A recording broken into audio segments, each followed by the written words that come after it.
번째 회차죠. 저희 일주일에 한 번 정도씩. 이게 힘드네 생각보다. 그러니까요. 일주일에 한 번씩 영상 편집도 제가 지금 하고 있습니다. 하고 있는데 이게 오랜만에 잡아보니까 이 툴들도 많이 변했고 옛날 거를 다 까먹었어요. 한 10몇 년 만에 하다 보니까 다시 잡느라 고생을 많이 했습니다. 너무 수고 많으셨습니다. 네, 일주일에 한 번 정도씩 이제 뵈려고 준비를 하고 있는데요. 오늘은 두 번째 시간 주제를 뭘로 할까 하다가 동기라는 걸 이제 주제로 좀 잡아봤어요. 이것도 상당히 굉장히 큰 주제인데요. 네, 맞습니다. 동기를 주제로 이런저런 얘기들을 좀 나눠볼까 하고 두 번째 시간을 좀 잡아봤습니다. 먼저 소개.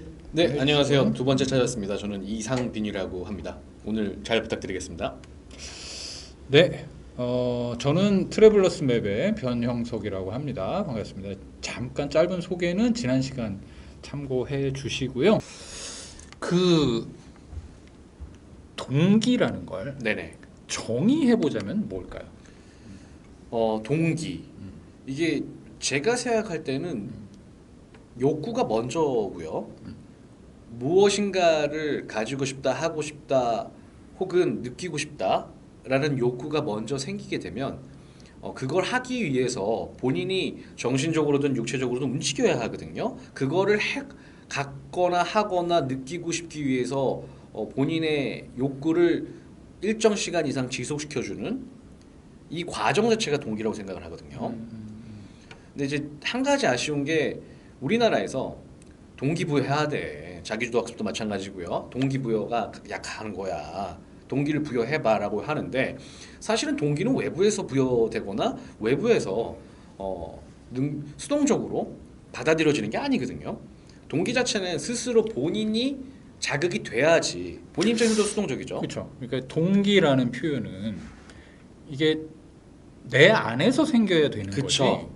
바깥에서 만들어줄 수 있는 종류의 것이 아니죠. 그렇죠. 정의상으로부터도. 그러니까 네. 동기란 내가 나를 움직이는 힘, 기운, 이 뭐냐라는 걸 사실을 표현하는 거고. 네네. 그러니까 그것은 밖에 있을 수 없는 성격의 것인 것 같아요. 네, 맞습니다. 그러니까 말씀하신 대로 이제 내가 가지는 욕구와 그것에 의해서 생성되는 어떤 동기가 같이 연결될 수밖에 없는 거고. 그쵸. 네네. 그런 점에서는 이제 내가 나를 움직이는 힘, 이것인 것 같아요. 네, 맞습니다. 그럼 왜 동기라는 게 이슈가 이제 이 사회에서 되고 있을까 하는 질문이 좀 있습니다. 왜 동기가 이 사회의 중요한 이슈 중에 하나가 되어 있을까? 사실 모든 사람은 욕구를 가지고 있고 당연히 네, 맞습니다. 뭐 어떤 형태의 욕구든 메슬로우의 단계별로든 뭐 먹는 것에 대한 것은 사랑에 대한 것은 뭐든 간에 욕구가 있고 당연히 동기가 있죠. 동기가 없는 사람이란 건 없을 거 아니에요. 존재하지 그렇죠? 않죠. 동기가 없는 사람은 죽었겠지 이미. 그렇지? 그러니까 차가 와도 도망갈 생각도 안 하는 사람이라면 이미 죽었겠죠. 그렇죠? 동기가 없는 사람이란 건 없단 말이야. 근데 왜 사람들은 동기가 없다고 얘기하고 동기가 있어야 된다고 얘기하고 동기를 불어넣어줘야 된다고 얘기하는 걸까? 여기 대표님은 제 생각은 그렇습니다. 동기라는 게 없는 사람은 없죠. 그렇죠. 근데 좀 나뉘는 것 같아요. 일반적으로 본인이 1차적인, 2차적인 차원에서의 동기들은 누구나 하고 있거든요. 예를 들면 배가 아프면 화장실 가야 그렇죠. 되고요. 목이 마르면 물을 마시고 싶어요. 그렇죠. 그리고 사랑하는 사람을 만나면 손을 잡고 싶고요. 이거 당연한 욕구고 동기로 전환되죠. 치환되죠. 같이 자연스럽게 연결이 됩니다. 근데 지금 우리가 이야기하는 동기는 좀 다른 동기예요. 이제 우리가 흔히 가장 쉽게 매슬로우의 그 단계별 욕구, 단계별 동기를 살펴보면 가장 그 피라미드 상단에 있는 자아실현의 욕구죠. 자아실현에 대한 동기, 자아실현에 대한 욕구가 우리가 지금 방금 전에 이야기했던 1차원적, 2차원적인 동기랑은 전혀 다른 이야기죠. 그러다 보니까 우리가 흔히 이야기해서 자아실현 욕구, 동기가 없는 사람들, 없진 않아요 사실은. 찾지 못한 사람들을 보고 동기가 없구나. 너는 무기력해. 라고 이야기를 하는 거 아닐까라는 그렇죠. 생각을 이게 하거든요. 저는 이제 점프가 일어난다고 보는데 메슬로우 5단계설을 이제 우리가 다시 들여다보게 된 이유도 욕구가 없는 사람은 없어. 네네. 그런데 욕구가 있다, 없다, 동기가 있다 없다를 얘기할 때 그것의 층위가 다 다른 건데 네네. 예를 들어 밥 먹고 싶은 욕구가 배가 고프면 밥 먹고 싶은 욕구가 없는 사람은 없단 말이야. 네네. 그럼 밥을 먹기 위한 동기가 생기지 배가 고프면 네. 이걸 얘기하는 게 아니잖아요. 그렇죠. 아닙니다. 그렇다면 그것이 뭐지를 쭉 5단계로 나눴고 맨 마지막 단계가 이제 자아실현과 관련된 욕구다라고 네네. 정의를 해요. 저는 뭐 자아실현이라는 표현이 썩 훌륭한 표현인가에 대해서는 물음표가 있지만 저도 그렇습니다. 어쨌거나 갑자기 동기가 우리가 말하는 동기가 쭉 이 5단계 중에 아랫단계를 다 넘어가서 자아실현의 욕구가 있느냐 없느냐에 대한 질문으로 치환되는 순간들이 있는 거예요. 맞아요. 그리고 그것이 없으면 마치 욕구가 없거나 동기가 없다고 얘기하는 것처럼 이 사회가 몰아가고 있는 것도 있지 않을까? 그러니 6살, 7살짜리한테 너 하고 싶은 게 뭐야? 라고 물어보고 하고 싶은 게 없다고 하면 뭔가 심각한 문제가 생긴 것처럼 얘기하는 이 점프가 어느 순간 이 사회 안에 발생해 있지 않나 하는 생각이 좀 들어요. 연관해서. 특히 이제 우리 사회 갖고 있는 문제점이라기보다는 단점이라고 생각이 드는데요. 이게 우리는 사람들의 성장 과정이나 성공이라는 단어를 붙일 수 있는 스토리를 너무 꼭 마치 커닝페이퍼처럼 가지고 있는 것 같아요. 그 안에 들어가 있는 아이들은 그 안에서 여러 단계를 계속 거치고 있는 아이들은 마치 자아실현에 성공한 아이들에 가는 트랙처럼 우리가 흔히 이야기를 하고, 그렇지 않은 사람들은 이탈자라고 표현을 하게 되거나 혹은 실패를 경험한 사람이라고 간주하다 보니까 이런 문제가 발생하지 않나. 다시금 얘기해서 사실은 성인들도 마찬가지고요. 본인이 뭘 하고 싶은지 아는 사람이 그렇게 많지 않습니다. 혹은 맞아요. 본인이 어려서부터 뭐 크게 하겠다라고 생각을 하고. 대표님 어렸을 때 꿈이 뭐였어요? 전 대통령이었어요. 진짜? 네, 대통령이 하고 싶었어요. 몇 살 때부터? 아주 어렸을 때는 대통령이 하고 싶었어요. 이게 저는 한 4-5살 아니 4, 5학년 때부터 꿈이 과학자였어요. 네네. 예. 근데 생각해 보면 대표님 왜 대통령이에요? 우리가 가지고 있는 대통령의 청사진들 있죠. 어렸을 때부터 환상을 가지고 있는 것들 아주 근엄한 그런 수준의 이제 대통령인 그쵸. 거죠. 웃으면서 중에 결정을 하는 나는 사람. 사실 지금 와서 생각해 보면 내가 과학자가 되고 싶었던 건 예를 들어 당시에 유행했던 애니메이션들 그레이트 마징가, 뭐 짱가 뭐 이런 거 있잖아요. 네네. 뭐 아세요? 알긴 합니다. 네. 뭐 은하철도 9 그럼요. 이런 거 그런 종류의 시리즈들을 보면서 자극됐던 측면이 있던 거지. 제가 진짜로 과학에 재능이 있거나 관심이 있거나 이런 거랑 아무 상관없는, 대표님도 그렇고 저도 그렇고 일종의 판타지인 거죠. 굉장히 중요한 포인트 것 같아요. 어렸을 때 그냥 아이들이 저건 되게 좋은 건가 봐. 저걸 할 수 있으면 되게 재밌겠다라는 판타지를 가지고 이제 이걸 시작을 했던 것 같아. 그게 되게 지금 중요한 포인트를 말씀하신 것 같은데요. 사실 그렇거든요. 부모님들이 어린 아이들 자녀들에게 경험의 중요성을 굉장히 많이 말씀하세요. 경험을 많이 해봐야 혹은 여행을 갈 때도 해외 여행을 많이 다니는 이유가 너의 시야를 넓혀주기 위해서라고 말씀 많이 하시잖아요. 그게 포인트가 바로 지금 방금 말씀하신 자극이거든요. 아이들마다 사람마다 자극을 받는 포인트가 다 다릅니다. 다 다를 수밖에 없고 본인의 관심사도 다 다르죠. 근데 예를 들어서 우리 시스템 안에서 보여줄 수 있는 1번부터 10번까지를 보여주고 그 중에 너는 자극을 받아서 동기를 가져야 되라고 말한다는 것 자체가 말이 안 되는 얘기인 거죠. 우리가 통제할 수 없는 자극의 포인트를 우리 아이는 어디에서 받을지 모르기 때문에 사실은 다양한 경험을 시켜줘야 되는데 이런 경험들을 너무 우리가 환경적으로 제어하고 있지 않나. 그렇기 때문에 아이들이 본인이 뭘 하고 싶은지 자극받는 포인트가 어디인지 혹은 그 자극을 받아서 말씀하신 동기를 갖게 되는 연결고리가 약해지는 건 아닐까라는 생각을 하거든요. 그러니까요. 이게 이제 사실 이 5단계라고 얘기한 건 그것 위에 있다는 거기도 하잖아요. 하나하나의 단계들, 가장 기본적인 이제 신체적 욕구들부터 시작해가지고 정서적이고 감정적인 것, 관계에서의 욕구까지가 충족되고 난 다음 그 위에서 자아실현의 욕구가 만들어지는 거다라고 이제 매슬로우는 얘기를 하고 있는 건데, 근데 우리가 이제 말하는 아까 제가 이제 했던 과학자가 되고 싶어요, 대통령이 되고 싶어요는 얘네를 깡그리 무시하고 대단히 판타지적인, 대단히 아니면 이상향적인 무언가를 놓고 그것을 우리의 꿈이다 내지는 우리 저것을 하고 싶어요라는 동기다라고 격상시켜버린 것 같아요. 그러니까 그것은 나의 현재 상태와 무관하지. 나의 현재 상태와 무관하게 그걸 하고 싶다라는 대로 점프하는 2단계, 이걸 요구하는 단계. 그리고 그것이 없으면 동기가 없어, 동기가 부족해라고 정의하는 어떤 이 사회적인 분위기 같은 것들이 존재하는 게 아닌가 이런 생각을 굉장히 크게 하게 되는 것 같아요.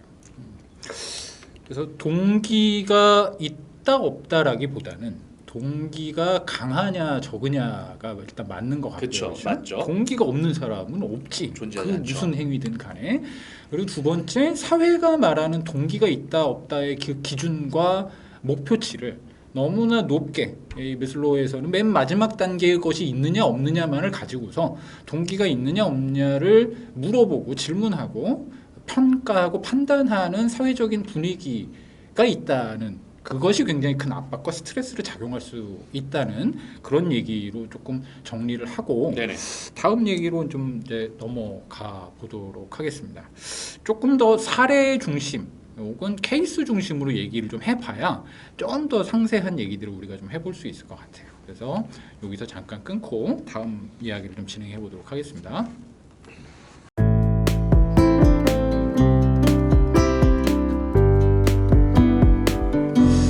자, 오늘은 바로 좀 케이스를 네네. 좀 보면서 얘기를 하는 게 조금 더 재밌게 얘기를 좀 해볼 수 있을 것 같아요. 네네. 그래서 상담 케이스 오늘 네네. 두 가지 정도를 얘기를 해볼 건데, 첫 번째 케이스는 이제 지난번하고 좀 비슷하게 아이의 케이스입니다. 자, 아이들한테 우리가 이런 걸 많이 물어보니까 너는 꿈이 뭐니? 그렇죠. 그러니까 이제 고민이 심각하게 되는데, 저는 이 질문 자체에도 담긴 함의가 좀 있다고 보나요? 어쨌든 네네. 케이스를 먼저 좀 말씀을 드리겠습니다. 케이스 첫 번째입니다. 우리 애는 꿈이 뭐냐고 다른 어른들이 물어보면 모르겠어요 이러고 대답을 해요. 화가 나실 수 있죠. 뭔가 애가 그렇죠. 뭔가 부족해 보이고 막 그럴 수 남들 있죠. 앞에서 부모 입장에서. 그러니까 진짜 꿈이 없냐 너는? 이렇게 물어보면 그렇대요. 그렇죠. 이것저것 직업들도 얘기도 해보고, 그러니까 뭐 다른 이런 것도 있고 이런 거, 너 이런 거 관심 있지 않았니? 막 이런 얘기를 해도 그러면 이제 조금 뭐 그런 건 조금 뭐 끄덕끄덕 뭐 하는 정도? 그럼 정말 하고 싶은 건 없냐고 물어보면 그래도 또 없대요. 그러니까 애들이면 그 나이 때에 하고 싶은 게 많아야 하지 않나요? 호기심도 많고. 근데 왜 우리 아이는 꿈이 없을까요?가 이제 고민의 큰 내용입니다. 네. 예. 그쵸, 이게 저는 이런 애들을 너무 많이 봐서 아마 그냥 꿈이 뭐냐고 물어보면 대답하는 대부분의 아이들이 저는 두 가지로 나뉘는 것 같아요. 사실은 진짜 꿈이 있는 아이들은 아주 극소수고, 첫 번째 케이스 하도 그냥 꿈이 뭐냐고 물어보니까 그냥 그 중에 뭘 하나 찍어가지고 저게 꿈이에요라고 대답해 버림으로써 질문을 회피하는 경우.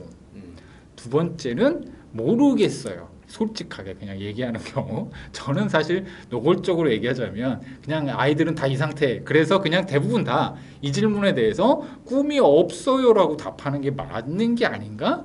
라는 생각도 심지어 좀 들기는 해요.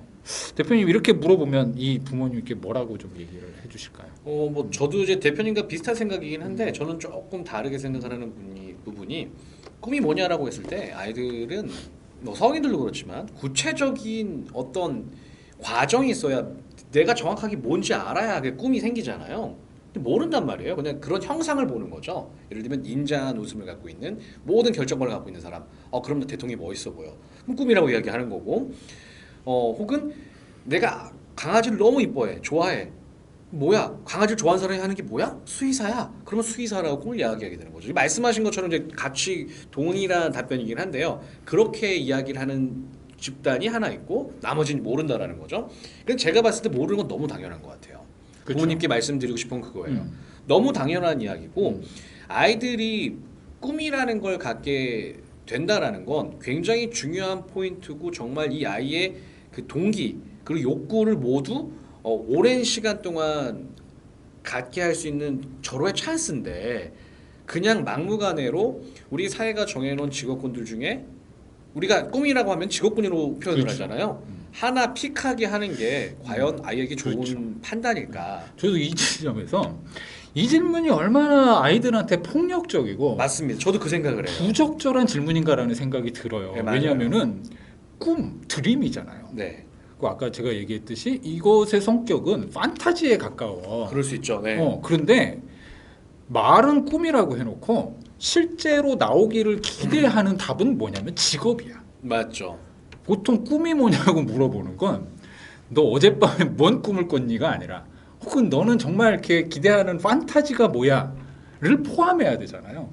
그런데 그게 아니고 직업군을 물어보는 게 꿈이야. 이거 대단히 이상한 질문 방식 아니에요? 그냥 질문 자체가 함정을 파놓고 있지 않아요? 저도 그렇게 생각하고 잘못된 질문이라고 생각을 합니다. 그렇죠. 왜 꿈이 꼭 직업이어야 돼? 그러니까 꿈이라는 게 나는 되게 따뜻한 사람이 되고 싶어요. 이럴 수 있잖아요. 나는 뭔가 큰 뭔가 뭐 복지원을 만들어서 그 복지원 안에 여러 사람 내지는 뭐 어떤 꿈이라고 보면 이 세상이 평화로워졌으면 좋겠어요. 이런 거 다 꿈의 대상일 수 있잖아요. 네네. 그런데 그 얘기를 하면 이제 이 질문한 사람들은 그게 무슨 아니 그거 말고 여기가 파놓고 있는 이 함정 이걸 파놓은 채로 아이에게 뭔가를 물어봐. 그러니까 아까 말씀드린 대로 절반쯤은 가짜되다. 절반쯤은 진짜 그런 의미에선 난 뭔지 모르겠어라는 답을 내놓고 있는 상황이 아닐까 이런 생각이 좀 듭니다. 여기서 제가 느끼는 함정이 현실적이라는 단어예요.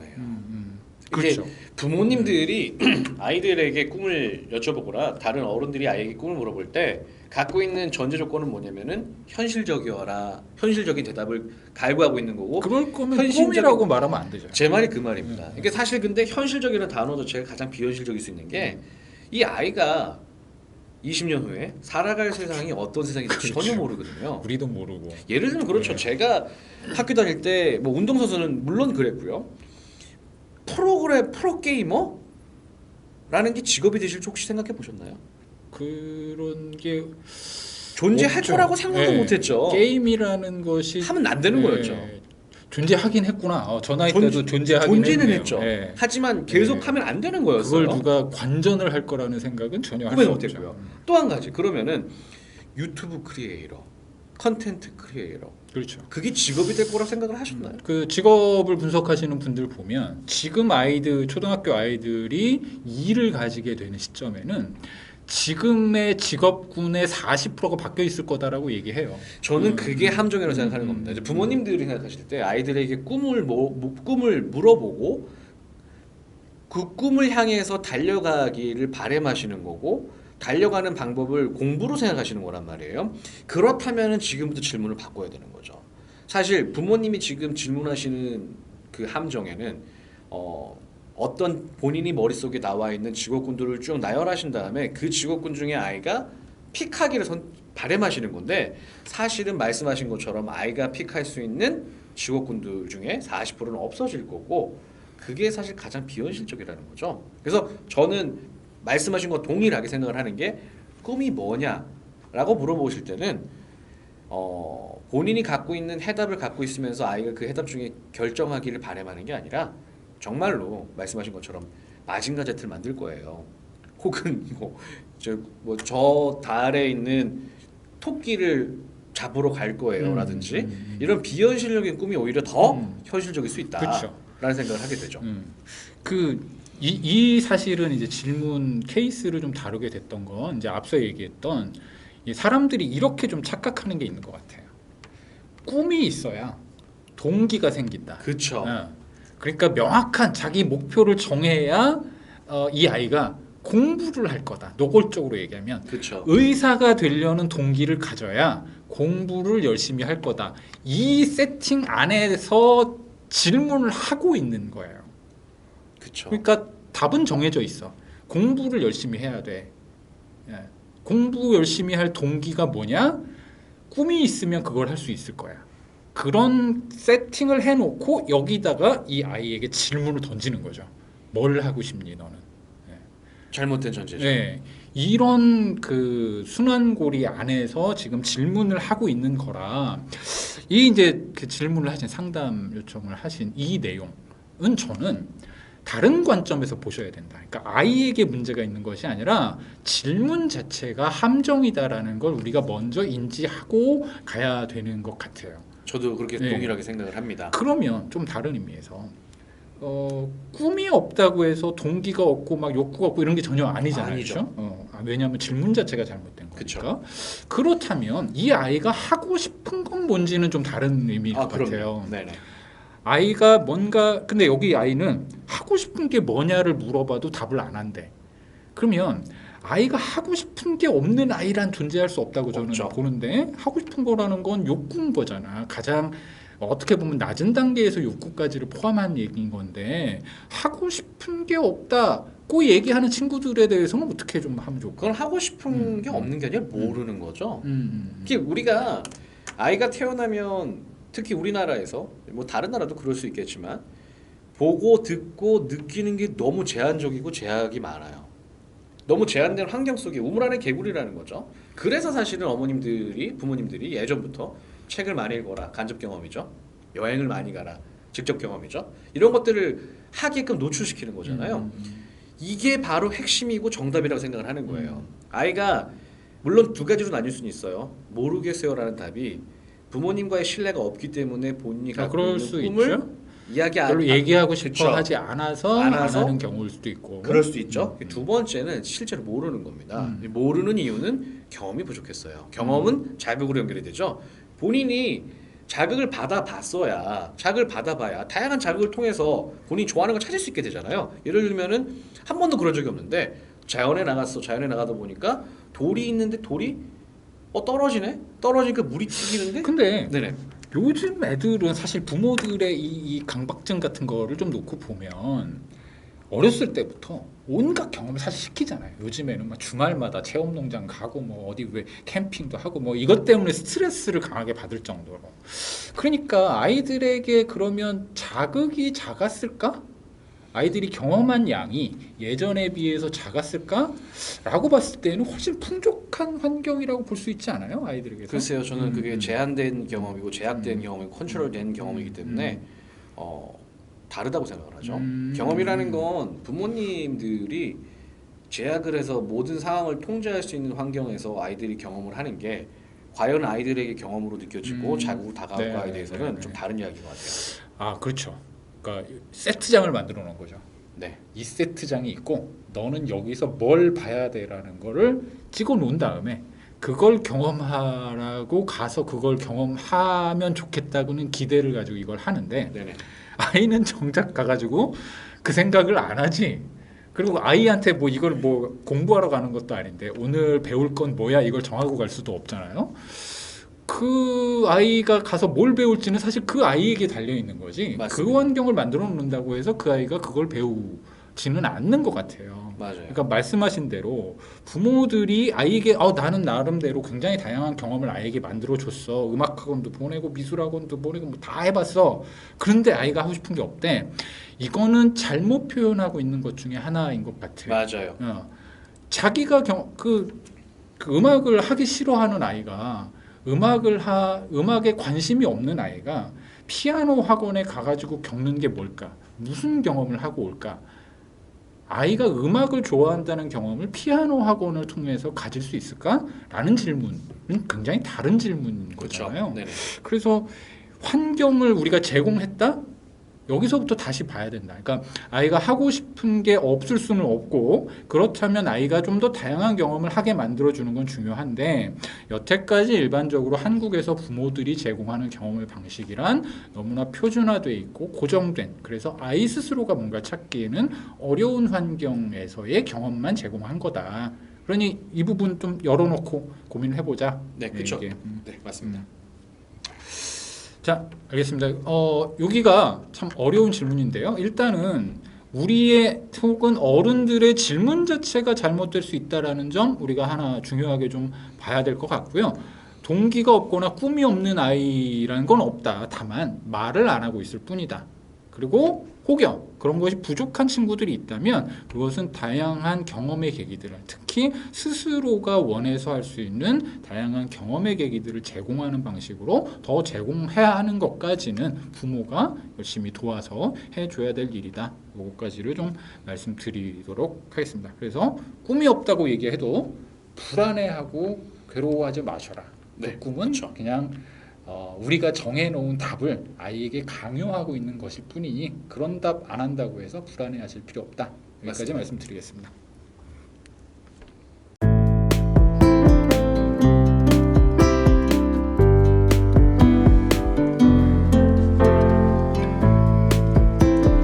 네, 이어서 두 번째 사례를 가지고 우리가 좀 더 네네. 얘기를 해볼게요. 그러니까 앞서 얘기했던 건 아이에게 우리 어른들이 질문하는 꿈이라는 게 없다고 해서 아이에게 동기가 없거나 한 건 아니다. 그렇죠. 그러니 거기에 너무 조급해할 필요 없다. 네. 이 얘기인데 네네. 사실은 이제 이 아이의 이제 성인 버전인 거예요. 그쵸. 성인 버전인 건데 두 번째 그 케이스를 좀 말씀을 드리면 이렇습니다. 20대 중반입니다. 하고 싶은 일이 정말 아무것도 없습니다. 인생 목표가 뭐냐 이런 거 물어보는 사람들도 있는데 그런 거 없습니다. 이 진짜 솔직한 표현인 것 같아요. 그렇죠. 어려서는 그냥 아무 말이나 어른들이 듣고 싶어하는 거 적당히 말해줬는데 아까 이제 상황 말씀드렸었죠. 이런 상황일 거다. 이제는 그런 것도 의미 없고 그쵸 나이 들었으니까 정말 뭘 하고 싶은 건가 저 스스로도 괴로울 만큼 하고 싶은 게 없습니다. 저는 어찌해야 할까요? 이런 이제 질문을 주셨어요. 이게 참 안타까운 상황이거든요. 나이가 20 중반이면 뭐 이미 사회생활을 시작했거나 사회생활을 막 앞두고 있는 사람이고, 근데 주변에서 계속 그래서 그 인생 목표가 뭐야? 아이 때는 조금 다른 거긴 하지만 인생 목표가 뭐니?라고 이제 질문을 하는데 없거든요. 이때 이것이 굉장히 큰 스트레스가 되는 상황에 와 있는데 이런 친구들은 이제 실제로도 우리 많이 보죠 주변에서. 그쵸. 이 친구에게 뭐라고 우리가 좀 답을 해줄 수 있을까요? 글쎄요, 이제 뭐 동일한 답변일 것 같아요. 처음이랑 동일한 답변인데 이게 성인 버전이잖아요. 이게 좀 다른 측면에서 바라볼 수밖에 없는데 흔히 얘기하면 이분이 느끼시는 감정도 너무 이미 학습된 무기력이 학습된 상태예요. 거기에다가 이분이 갖고 있는 이 두려움이나 이 스트레스는 너무 우리 사회가 짜놓은 타임 프레임 스케줄 안에 들어가 있는 본인 자신을 거기다 끼워 맞추려고 하다 보니까 벌어지는 문제라고 생각을 하거든요. 이게 이제 요 상태가 사실은 한 고등학교 때부터 쭉 이런 것 같아요. 그쵸. 그러니까 그 전까지는 그래도 아이들이 뭔가 변화의 여지나 고민의 여지들이 좀 있다면 고등학교쯤부터는 진짜 이미 승패가 갈렸어. 그러니까 아이들 입장에서는 부모들이 원하는 기준에서의 꿈에 합당한 걸 내가 해낼 수 있느냐, 해낼 수 있는 그룹하고 아무리 봐도 나는 무슨 사자 들어간 뭔가는 도저히 안 되고 좋은 학교에 진학 뭐 이를테면 인서울을 한다던가 등등을 갈 가능성이 거의 없다라는 걸 본인들도 알고 있는 상태의 아이들. 그러면 사실 앞그룹도 문제지만 공부 잘하는 친구들도 사실 저는 뭐 문제가 없다고 생각하지는 않지만 이 뒷그룹의 아이들은 진짜 꿈이 뭐냐고 물어봤을 때 예전에는 가짜로라도 얘기를 했다면 이제는 그럴 가능성조차도 사라져 버렸기 때문에 진짜로 그냥 꿈이 없다고 얘기를 합니다. 예전에 절반쯤은 둘러댔다면 그냥 어른들이 원하는 답을 해줬다면 이제 그것이 아니라는 것이 명확해졌잖아. 공부를 못함으로써. 그러면은 그냥 그조차도 포기하고 꿈이 없어요. 뭐 하고 싶은지 모르겠어요가 그냥 다이렉트로 나와 버리는. 그래서 어른들이 보기에는 훨씬 더 시니컬해져 있는 상태의 아이들이 고등학교 때부터 시작되는 것 같아요. 그 10년 후 버전이 이제 이분 케이스죠. 같은, 네. 이분 같은 케이스인 것 같아요. 그래서 이게 그러면 어떻게 해야 되느냐 이 질문에 계속 좀 부딪히게 되는데 조금 이분이 이 상황을 좀 개선해 가기 위해서 스스로 해볼 만한 어떤 것들은 좀 어떤 게 있을까요? 네, 제가 드리고 싶은 답변은 그런 겁니다. 이게 거창한 게 아니어도 상관이 없습니다. 사실은 이 모든 동기는 본인 삶 속에서 일상생활을 하면서 반복된 행동 그리고 혹은 새로운 행동을 통해서 강화되거나 약화되기도 하거든요. 그래서 예를 들면 그런 거죠. 뭘 할 정말 모르겠고 정말 미치듯이 답답하고 스스로의 현실이 부정하고 싶을 때 본인이 하던 그 루틴 있지 않습니까? 일상생활에서 갇혀있던 곳에서 한 번쯤은 해보고 싶었던 것들 거창하게 필요 없어요. 예를 들면 놀이터에 가서 밤 12시에 그네를 타보고 싶어, 혹은 동네 한 바퀴 돌아보고 싶어, 아니면 쿠킹하는 클래스에 들어가보고 싶어, 동호회를 해보고 싶어. 이런 새로운 시도들 혹은 경험해보지 못한 새로운 경험의 이런 정말 사소한 경험의 단초들이 본인이 알지 못했던 본인을 찾아가는 그런 근데 계기가 이거 이제 되거든요. 이게 뭐 제가 반대해서 얘기를 하는 게 아니라 이 친구 입장 내지는 이 친구를 둘러싼 주변 사람들의 입장에서 보면 그 너무 한가한 얘기 아닐까요? 글쎄요, 그게 한가하다라는 표현 자체가 왜냐면 이 친구는 먹고 살아야 되는 문제, 이미 독립을 해야 될 쯤의 나이이니까 독립을 했든 안 했든 간에 경제적으로 무언가가 주어져야 되고 돈을 벌어야 되고, 말하자면 돈을 벌면서 뭔가를 해야 되는 필요가 이미 있고, 결혼도 해야 되고 앞으로 쭉 돈 들어갈 일들이 남아 있고, 그런 점에서는 남들 말하는 안정적인 직장도 있어야 되고 하는 현실적인, 그러니까 생활하기 위한 현실적인 필요까지가 있는 거잖아요. 그래서 현실적이란 말이 뭐 제가 느끼기에는 계속 가장 뭐 강조가 하고 싶은 것처럼 비현실적이라는 느낌이 들고요. 이 청년 같은 경우에도 생활을 당연히 해야 하겠죠. 근데 안정된 직장이라는 게 과연 안정된 직장일까요? 그러니까 이제는 우리가 생각하던 시대는 아니라는 거죠. 그리고 이분은 앞으로 살아갈 일이 굉장히 깁니다. 그러면 본인이 뭔가 동기를 가질 수 있는 무엇인가를 찾아야 되고, 그걸 통해서 과연 그게 경제적 안정을 가져다 줄 수 있을지, 본인의 삶을 이뤄가는데 도움이 될지 안 될지를 판단하는 그런 순간을 무조건 겪어야 돼요. 근데 마치 우리가 주변에 있는 사람들이 혹은 본인에게 야, 너 지금 이럴 때가 아니야. 너 뭔가 결정해서 직업을 갖고 그 직업을 통해서 경제적 안정을 찾아야 돼. 지금 늦은 거야. 너 지금 그 하는 고민 자체가 너무 한가한 거야 라고 말씀하는 것 자체가 사실은 굉장히 잘못된 전제고 굉장히 잘못된 해답이라는 생각을 갖고 있고요. 그렇기 때문에 더 본인이 지금 가지고 있는 현실을 되돌아봐야 되고요. 본인이 과연 사소한 생활에서 일상에서 본인에게 웃음을 가져다 주거나 본인이 하고 싶었던 좋아하는 일들이 무엇이었는지를 찾아봐야 되는데, 이 우물 안에서는 안 된다라는 거죠. 그래서 조금씩 본인이 생각하는 일탈들을 해보시기를 추천드리는 거죠. 일탈의 경험들 안에서 많은 걸 찾을 수 있고 아직 늦지 그쵸. 않았다. 그렇죠. 그 자극의 포인트들을 찾게 되는 거죠. 그러면 실증 사례로 대표님에게는 그러니까 뭐 직업으로서의 뭘 생각해 봅시다. 직업 내지는 인생의 방향, 이 터닝 포인트들이 몇 번쯤 있었고 뭐가 뭐로 바뀌었을까? 일단 맨 처음 했던 거는 대통령이 되고 싶다. 네네. 예. 이건 이제 뭐 그냥 판타지지 진짜. 네네. 그다음에 두 번째가 이제 육상 선수를 네네. 하고 싶다는 적이 있었고, 그 다음에는 어땠어요?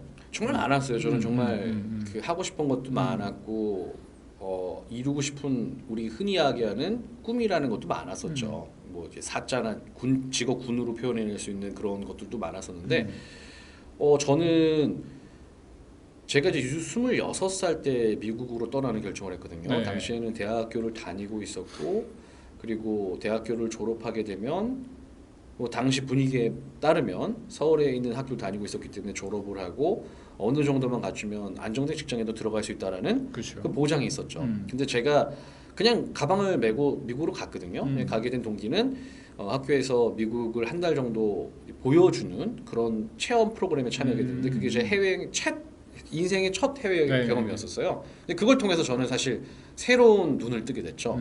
아, 내가 가지 못할 곳이 아니구나. 사람 사는 대학교 때 곳이구나. 전공은 뭐였어요? 전 경영이었어요. 경영. 그래서 미국 봤더니 뭔가 좀 바꿔보고 싶다. 네, 미국 제가 가셨고 해볼 수 있는 곳이구나라는 걸 느끼게 돼서 바로 떠날 준비를 하고 떠났죠. 음. 네, 그게 저한테는 이제 가장 큰 인생 가서 뭘 포인트였나. 하셨어요? 뭐 사실 가서 뭘 했냐라고 여쭤보시면 굉장히 많은 일들을 했죠. 뭐 일들도 많이 하고 뭐 그러니까 뭔가 가서 새롭게 정한 목표는 뭐였어요? 학교에 들어가자. 가장 근시안적인 목표로는 다른 나라 말을 하고 있는 사람들 사이에서 학교에 가보자라는 게 목표였고요. 이제 그 학교에 들어가서는 여기서 이 친구들하고 어울릴 수 있을 만한 사람이 되자. 뭐 이제 언어적인 문제라든지 아니면은 뭐 그들의 문화겠죠. 그것들을 깨트리고 나서는 그럼 내가 하고 싶은 게 무엇인지를 조금씩 가닥을 잡게 되면서 내가 심리학을 해야겠다. 카운셀링. 그 나이는 몇 살쯤이에요? 그게 29이었죠. 29. 네, 그리고 대학원을 갔을 때가 33, 4이었죠. 대학원을 졸업한 게 37인가 그럴 거예요. 네. 그러니까 어떻게 보면 아직까지 사회 초년생입니다. 그러네요. 그래서 저는 저의 뭐 꿈의 변천사 막 이런 걸 보면 꿈이라기보다는 어쨌든 뭘 했냐를 보고 보면 어렸을 땐 과학자. 대학교 때까지는 그렇게 갔죠. 천문학과에 들어갔으니까. 들어가서 이제 보니 사회가 개판이어서 그때 이제 우리가 흔히 얘기하는 386, 80년대 저는 386은 아니지만 학생 운동을 열심히 하다가 잡으로 처음 시작한 거는 사실은 뭐 이걸 뭐라고 표현해야지 과외 선생님, 학원 선생님부터 시작을 했죠. 학원 선생님 시작하고 그 다음에는 개발을 했어요. IT 개발자가 됐고 90년대 후반에. 네네. 그 다음에는 교사가 됐고 그 다음에 된 거는 여행사 사장이 된 거예요. 그러니까 이 질문을 하는 젊은 친구들한테 얘기를 좀 하자면 사실 영원한 나의 삶을 끝까지 지속시키고 지탱할 꿈 내지는 비전이란 거는 애초에 만들어지지 않는다는 거예요. 물론 직업으로서 예를 들어 매몰 비용이 굉장히 큰 직업들 변호사, 판사, 검사 내지는 의사 이건 뭐 한 10몇 년씩 공부해야 되니까 이건 매몰 비용이 크기 때문에 다른 거 하기는 되게 힘들어요. 근데 그게 천직이어서 그걸 하고 있는 게 아니고 그 매몰 비용을 어찌할 수 없으니 그리고 그것이 주는 사회적인 어떤 기회들이 많으니 그 일을 하고 있는 거지 그 사람들이라고 해서 그것이 꿈이고 그것이 아주 행복한 삶이어서 그렇게 하고 있는 건 아니다. 그리고 대부분의 사람들은 사실은 살아가면서 몇 차례 자기가 하고 싶은 거 하고 있는 것이 현실적이라기보다는 다른 것으로 바뀌어가는 것이 지금 사회를 살아가는 대부분의 사람들의 모습이다라는 얘기를 해주고 싶어요. 그래야 뭔가 다른 도전을 해볼 용기를 얻거든요. 얘기하시는데 미국 갔을 때 당연히 무슨 뭐 돈이 얼마나 있겠어요. 유학 경비도부터 시작해서 온갖 것들을 사실 스스로 만들어 가면서 가야 되는 상황에서 유학을 떠난 거란 말이에요. 그렇죠? 그런 것들이 무언가를 바꿔보려는 사람에게는 다 존재합니다. 그리고 시간이 조금 늦어질 수는 있어요. 하지만 내가 지금 원래 사회가 주어진 그 프레임 안에서 내가 지금 뭘 선택해야 되느냐라는 질문을 가지고 하지 마시고 정말 지금 내가 하고 싶은 게 뭐냐. 너무 이렇게 안 해도 직업적으로 뭘 안 해도 되고 아까 얘기하신 것처럼 지금 내가 하고 싶은 게 내가 지금 빠져보고 싶은 게 뭐냐. 저는 여기서 오히려 몰입의 경험을 가져보는 게 굉장히 중요하다고 생각해요. 그러니까 직업의 경험을 가져보는 것이 아니라 무언가에 빠져보고 몰입해보는 경험을 하는 게 저는 오히려 굉장히 중요한 시기라고 보고요. 그 몰입을 할 수 있는 대상이 있다면 그냥 그걸 해봐라. 그리고 그 안에서 뭔가 자기의 다른 솔루션들을 스스로 만들어내 보게 될 거다라는 말씀을 좀 드리고 싶어요. 이거는 사실 이 질문을 하신 분의 잘못이 전혀 아니죠. 우리 앞서서 계속 얘기했지만 그럴 수 있는 기회를 사회 전체가 제공한 적이 한 번도 없었죠. 네. 내가 뭘 하고 싶은지 뭘 할 때 흥미를 느끼는지 재밌어 하는지를 교과서라는 과목들 이외에는 할 수 있는 경험을 전혀 제공하지 않았어요. 그러니 내가 하고 싶은 일을 찾아냈을 수가 없죠. 그렇죠. 물론 저는 뭐 천직이 있다고 생각하지는 않아요. 다만 더 흥미로운 것이 있고 덜 흥미로운 것이 있는 것은 맞아요. 그리고 내가 해보고 싶은 게 있고 아닌 것이 있는 건 맞습니다. 그런데 내가 해보고 싶은 것조차 찾아볼 기회를 제공하지 않은 이 사회, 대학까지도 마찬가지잖아요. 그렇죠. 그걸 제공하지 않은 이 사회의 시스템의 문제들이 1차적으로 굉장히 큽니다. 그러니 그렇다고 앞으로 그러면 사회가 그걸 더 제공할 가능성이 있느냐? 그렇게 보여지지도 않아요. 대기업에 들어간 친구들, 아까 말씀하신 이제 공채 막 이런 걸 뚫고 들어간 친구들 3년 안에 그만두는 비율이 50%를 육박하고 있습니다. 예전하고는 완전히 달라진 그쵸. 상황이에요. 대기업에 들어가도 그만둔다는 거죠. 왜? 그 일이 내가 원하던 일이 아닌 걸 그제서야 깨달은 거예요. 그런 시스템, 그런 방식이 아니다라는 걸. 그때부터 새로운 걸 이미 찾아가고 있습니다. 주변의 친구들도 다 그렇게 하고 있습니다. 그러니까 3년 뒤에 가서 후회하는 것보다 차라리 지금 막 더 고민해보고 기회를 만들어보고 내가 훨씬 더 안정적인 다른 방식을 선택해볼 수도 있는 거 오히려 기회라고 생각하고 힘을 내시면 좋겠다 이런 얘기를 좀 드리고 싶습니다. 네, 굉장히 긍정적인 사인입니다. 방금 말씀하셨지만 그 대기업을 3년 안에 그만두는 청년들이 50%가 가까이 50% 가까이 된다라는 건 긍정적인 사인인 게 이 질문을 하신 청년도 그렇게 느끼시면 좋을 것 같아요. 50% 이상이 그만둔다는 이유는 그만큼 많은 사람들이 예전에 한번 직장을 들어가면 평생 직장이라고 이야기를 했었거든요. 50년 근무하고 혹은 공무원들은 65세가 될 때까지 정년까지 그렇죠. 근무를 했었거든요. 이게 일본식 시스템. 그렇죠. 이제 그렇지 않다라는 거죠. 그만큼 변화를 두려워하지 않고 변화가 두렵지 않을 뿐더러 새로운 길을 찾을 수 있는 가능성이 커졌다라는 걸 반증하는 네, 사례일 수도 맞습니다. 있거든요. 네. 그래서 본인이 지금 처한 상황이 그렇게 낙담할 만한 안 좋은 상황은 아니다. 그럼요. 너무 자연스러운 상황이다라고 생각하셨으면 하는 바람입니다. 자, 한 가지만 좀 덧붙여서 말씀드릴게요. 이럴 때 두려움을 많이 가지게 되는데 요때 필요한 건요. 자기에게 뭔가 의지나 관심사가 발견이 됐어. 아까 몰입이라고 말씀을 드렸는데 그럴 때부터는 이제 내가 어렸을 때는 학원에서 공부시키고 부모님이 강제하고 이랬죠. 이제부터는 내가 해야 돼요. 내가 기획하고 설계하고 준비해서 해야 됩니다. 저 같은 인간들은 아까 영상 편집도 제가 했다고 얘기했지만 이걸 무슨 학원 다니면서 배우거나 하지 않아요. 그냥 해야 되는 게 있으면 그냥 봐요. 보고 만져보고 해봅니다. 그리고 이제 찾을 게 있으면 누구한테 물어보거나 무슨 강좌를 그냥 들어보거나 이런 거예요. 저는 제가 가진 여러 능력 중에 제가 무슨 영상적으로 대단한 능력이 있겠어요? 전혀 아니죠. 가장 중요한 자질은 무언가를 접했을 때 두려워하지 않고 직접 배워보고 만들어보고 해내려고 하는 그 주도성이거든요. 이것이 없으면 그런데 또 다른 좌절을 맛볼 수도 있어요. 저는 뭔가를 하고 싶은 걸 선택했을 때는 대단히 스스로 능동적으로 그것을 잡고 한번 해내려고 하는 의지를 내는 것까지는 가셔야 된다. 이 얘기는 꼭 드리고 싶어요. 그러면서 이제 우리 대표님이나 저도 이제 그 어떤 새로운 정보를 접하게 되거나 필요에 의하면 그런 일들을 이니시에이트하는 힘이 있는 거거든요. 이게 우리 첫 번째 시간에 말씀 리질리언스랑 굉장히 관련이 깊죠. 근데 이런 힘이 없는 사람들도 굉장히 많고 약한 사람도 굉장히 많아요. 그렇다고 해도 좌절하시면 안 됩니다. 이게 이니시에이트 하는 게 제일 어렵습니다. 네, 원래 맞아요. 시작하는 게. 맞아요. 그래서 그냥 이런 어떤 게 있을 때 새로운 걸 시작하지 못하는 본인을 자책할 필요도 없고요. 아주 사소한 것부터 예를 들면은 오늘은 아침에 커피를 먹고 화장실을 갔었는데 다음 날은 화장실을 갔다 커피를 먹는 그런 사소한 일탈도 본인이 새로운 것들을 시작하는 일탈인가요? 이게 그렇게 받아들여지는 개인의 사람들이 굉장히 입장에서는 많아요. 굉장히 많아요. 패턴화된 사람에게 패턴 있어서는 그리고 우리가 네. 거의 시스템적인 삶에 들어와 있잖아요. 네. 그런 사람들한테는 본인이 원래 하던 거의 순서를 바꾸거나 하지 않는 것 자체가 그렇게 불편하게 느껴지는 경우도 많거든요. 근데 그런 불편함들이 네. 조금씩 본인에게 다가왔을 때 그 불편함이 점점 익숙해지게 되면 불편하지가 않거든요. 그렇게 되면은 방금 말씀 대표님처럼 어떤 새로운 일이 필요로 할 때 이니시에이트하는 힘이 생기기 시작하거든요. 그래서 자꾸 일탈을 본인에게서 찾아봐라라는 말씀도 추가적으로 드리고 싶습니다. 네, 알겠습니다.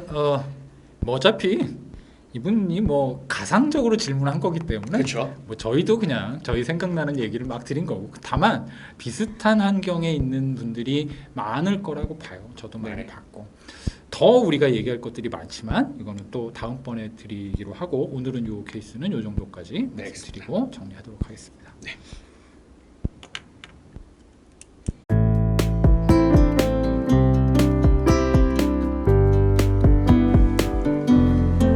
자, 오늘 마지막으로 오늘도 재밌는 실험들 여러분들께 말씀드리도록 하겠습니다. 일단 첫 번째 이 두 케이스를 말씀드릴 건데 비슷한 내용이어서 그래요. 제가 쭉 말씀드리고 이것이 무슨 의미냐 이 얘기를 좀 해석을 좀 해드릴 필요가 있을 것 같습니다.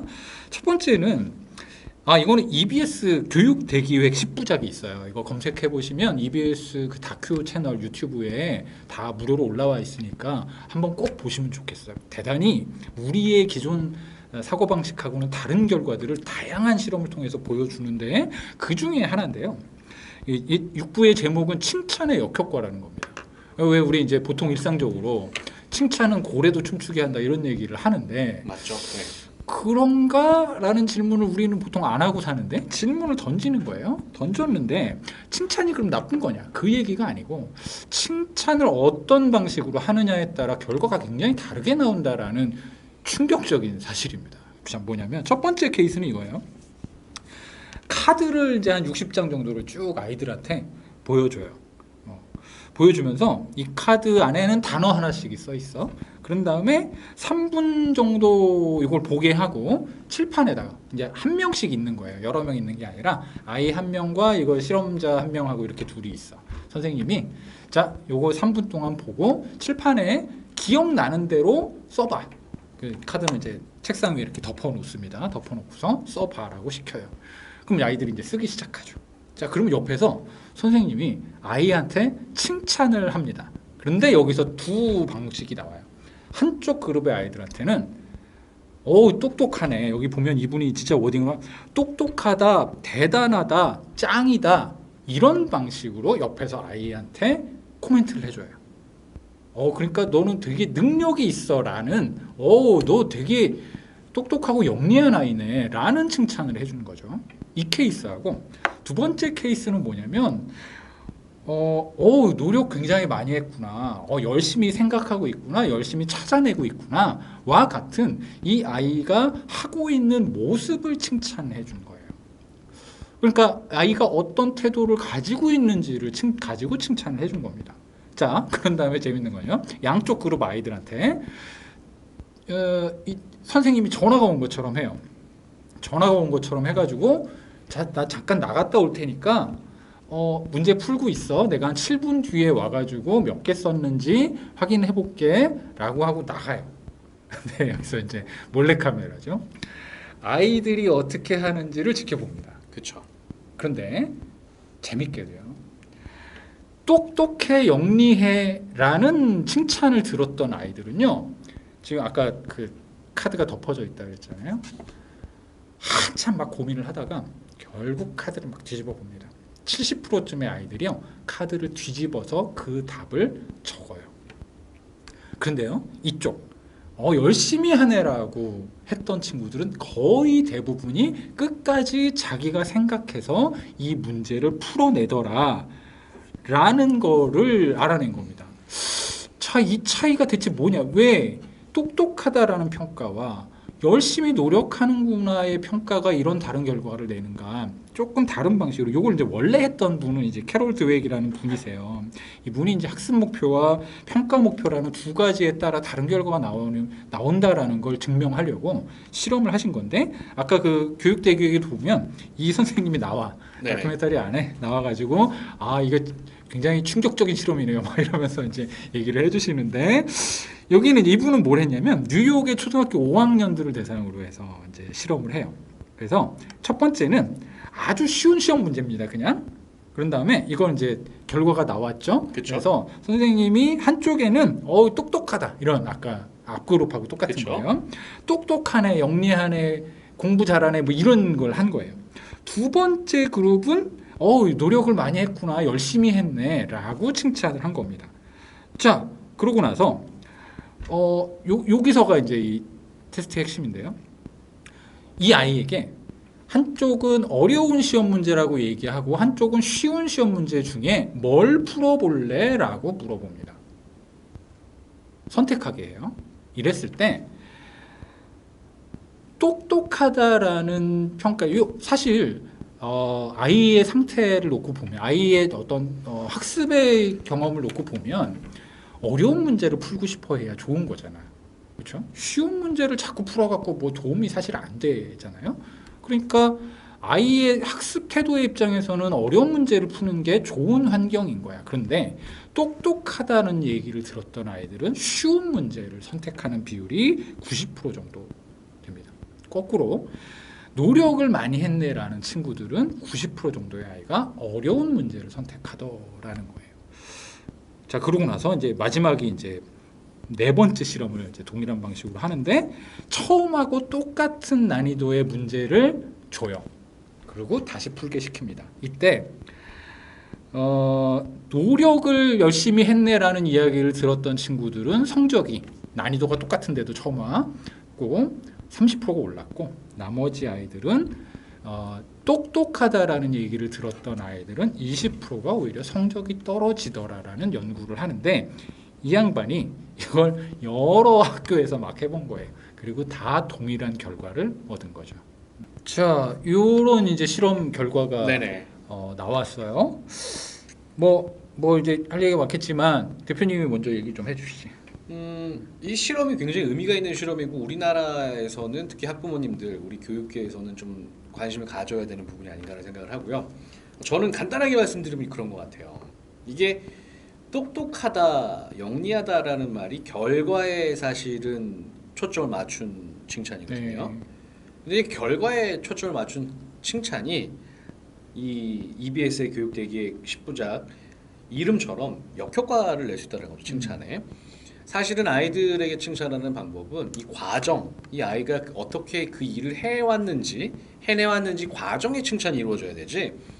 그냥 결과에 칭찬을 하게 되면 아이들이 본인 스스로 갖는 그런 그 어려움들을 경험하면서 결과에만 집착해서 우리가 원래 의도했던 목적을 달성하기 굉장히 힘들어질 수도 있다라는 반증이라고 생각을 하거든요. 그래서 결과에 칭찬하지 마라. 과정에 칭찬해야 된다라는 말씀을 꼭 드리고 싶습니다. 네. 그러니까 이게 그 다른 이제 실험들까지를 쭉 보면 아까 이제 성적이 떨어지더라 이 얘기를 했잖아요. 그럼 이게 뭐야? 아이가 머릿속에 가지고 있는 지식은 똑같은데. 그렇죠. 그리고 그거를 동일한 시간대에 그냥 한 거란 말이에요. 아이가 갑자기 바보가 됐을 이유가 없어요. 이게 뭐냐면 아까 여기서 얘기했잖아. 제가 이 실험 얘기를 한 게 있는데 동기를 잃어버린 거예요. 그렇죠. 평가 대상이 된 아이들은 그 순간부터 동기를 상실합니다. 그러니까 똑똑하다고 이미 얘기를 들었어.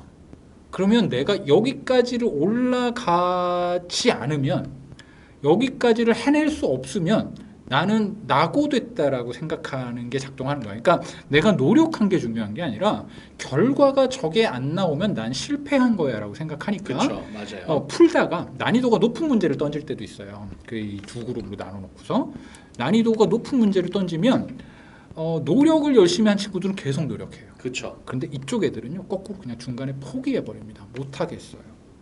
동기를 상실해 버리는 거죠. 그래서 결과를 가지고 칭찬하는 건 매우 안 좋은 역효과를 거꾸로 낸다는 거예요. 물론 아무것도 안 하는 부모 그게 나을 수도 있을까 뭐 이런 생각은 들어요. 네. 아무 칭찬도 안 하고 관심도 없는 것보다는 관심이 있는 것이 좋긴 하겠지만 그렇다고 해서 그것의 효과가 부모들이 이런 거잖아. 부모들이 나쁜 마음 먹고 이렇게 했겠어요. 그러니까 그럼요. 이 프로그램들에서도 보면 다큐멘터리에서도 보면 부모들한테 시켜봐 아이를 칭찬하라고. 대부분의 부모들이 하는 게 아유 똑똑해, 아유 잘하네, 아유 훌륭해 뭐 이런 거예요. 맞아요. 이걸 해내는 걸 보니 너는 정말 똑똑하구나. 부모도 할 줄 아는 칭찬이 이거밖에 없는 거야. 맞아요. 그런데 그 워딩과 오 열심히 했네 라는 것 사이에 이 말씀드린 것처럼 엄청난 간극이 존재한다라는 건 우리의 이제 사고 체계, 세계관에 대한 고민들도 던져줘야 되지만 우리가 주는 혹은 사람과 사람 사이에서 주는 어떤 관계 안에서의 아주 단순한 메시지 하나가 얼마나 사람들에게 동기부여를 하는 데 있어서 다른 결과를 내느냐에 대한 굉장히 유익한 혹은 중요한 실험 케이스가 아닌가 이런 생각이 좀 듭니다. 그래서 꼭 말씀드리고 싶어요. 이게 우리 학부모님들이 착각을 하시는 게 부모가 교육을 해야 된다, 공부를 해야 된다는 의미가 부모님들이 정말 뭐 아이와 같이 뭐 2차 방정식을 풀고 뭐 감마를 공부하는 게 요즘 아니고요. 공부 많이 하시더라고요. 대수학을 하는 게 아니고요. 지금 방금 말씀드렸던 것들에 대해서 공부를 하시란 말입니다. 그래서 환경을 만들어줄 수 있는 과정에 칭찬을 할 수 있는 부모님이 되어주시고 결과에 포커스를 맞춘 부모님이셨다면 지금 이 순간부터 한번 바꿔보려는 노력을 하시는 게 그게 부모님이 하셔야 될 학습이고 환경을 올바르게 만들어주시는 부모님 역할이지 부모님이 같이 아이와 함께 피아노를 배우고 대수학을 배우고 미분 적분을 하라는 말이 절대 아닙니다. 그래서 그렇게 꼭 해주셨으면 좋겠습니다. 네. 그리고 이것이 아이들만 이런 게 아니고 성인들을 대상으로도 같은 실험을 합니다. 맞아요. 성인들도 똑같아요. 그럼요. 성인들도 이 똑똑한 똑똑하네요. 암기력이 좋으신가 봐요. 이렇게 능력에 대한 칭찬을 받은 그룹들은요. 20대들을 가지고 테스트를 했는데 그 친구들도 훔쳐봐요. 그럼요. 예, 그러니까 이게 아이들에 대한 것만의 문제가 아니라 어떻게 동기부여를 하느냐, 그걸 잘 하느냐, 칭찬이 다 좋으냐, 절대 아니다라는 거 우리가 좀 명확하게 어떤 과정 안에서도 이해할 필요가 있다 이런 생각이 듭니다. 자, 우리 뭐 더 좀 드리고 싶은 이야기들이 많이 있기는 하지만 요 얘기 여기까지로 좀 실험을 가지고 마무리를 하고 어쨌든 오늘 좀 중요한 얘기는 동기라는 것이 없는 사람은 없다. 그렇죠. 다만 동기를 어떻게 부여받아 왔느냐는 굉장히 다른 혹은 동기를 만들어내기 굉장히 어려운 시스템 안에서 우리 사회가 놓여왔고 아이들도 놓여온 상황이다. 그러니 그것이 만들어내는 여러 가지의 고민과 문제들이 지금 있다. 이 상황에서 하지만 우리 다시 고민하고 시작할 수 있다. 충분히 아이들에게도 기회가 생기고 성인들에게도 기회가 생기는 여러 방식이 가능하니 지금 포기하지 말고 이제 새로운 시도를 해보자. 이게 오늘 좀 중요한 메시지인 것 같습니다. 네. 대표님 마지막으로. 마지막으로 저도 말씀드리자면 동기라는 게 절대로 남이 그냥 부여해서 부여받을 수 있는 게 아니라는 거 방금 대표님 말씀하셨죠. 그리고 동기라는 건 그 크기가 상관이 없습니다. 그 본인이 얼마나 동기를 가지고 움직였냐는 그 과정에 포커스를 맞춰야지 이게 그 동기가 작다 크다 혹은 너가 낫다 비교 대상이 아니거든요. 그거를 착각하지 않으셨으면 좋겠어요. 동기는 항상 본인 스스로가 비교 대상이고 본인에게 포커스가 맞춰져야 되고 본인이 해나가야 그 동기는 비로소 빛이 날 수 있다라는 말씀 꼭 드리고 싶습니다. 네. 마이클 샌델 교수가 쓴 책 중에 최근에 번역돼서 나온 책 중에 공정하다는 착각이라는 책이 있어요. 맞아요. 이 책에 보면 마이클 샌델이 어떤 이야기를 굉장히 강력하게 하냐면 우리 사회가 너무 스마트하다는 표현을 많이 쓰고 있다는 거예요. 특히 오바마를 보면서 오바마 이후에 스마트라는 표현이 연설문에 등장한 빈도수가 엄청나게 늘었는데 스마트하다라는 것, 즉 능력을 표현하는 것, 그리고 능력주의를 가지고 사람을 평가하는 것, 이것이 대단히 위험함에도 불구하고 우리나라 혹은 전 세계적으로 우리는 사람들을 항상 그런 기준으로 평가해 왔다는 겁니다. 이것이 주는 폐해가 바로 동기를 상실하게 하고 사람들을 좌절하게 하고 무기력하게 만드는 굉장히 중요한 표현일 수 있다는 점 우리가 좀 주의 깊게 봐야 되는 표현이 아닌가라고 생각이 됩니다. 네, 다음 시간에 또 뵙도록 하겠습니다. 감사합니다. 감사합니다.